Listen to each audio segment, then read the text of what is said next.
165. Exaggeration and Denial. Chalcedon Report number 422, September 2000.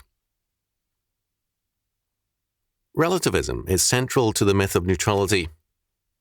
Modern reporters go to great lengths to legitimize the opposition to every idea or action, no matter how inane.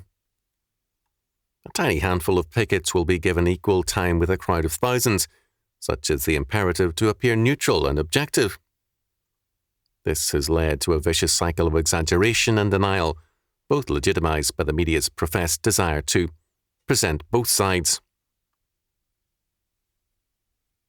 In recent years, the American press lionized the late Croatian ruler Franjo Tudman, a man whose writings attempted to employ biblical grounds for ethnic cleansing.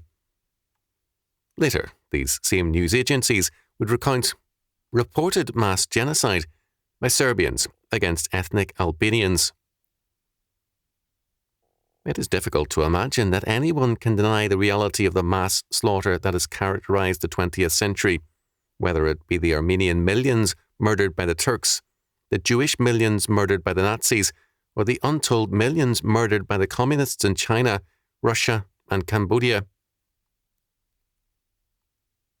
In my Institutes of Biblical Law, I noted that the scope of such mass murder had so numbed the modern conscience that the murder of a, quote, mere, end quote, 1,000 or 10,000 no longer shocked, tempting some to inflate the scope of lesser atrocities, lest they not seem sufficiently horrific.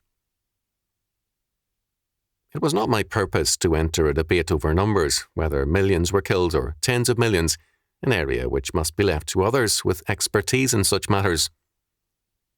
My point, then and now, is that, in all such matters, what the Ninth Commandment requires is the truth, not exaggeration, irrespective of the cause one seeks to serve.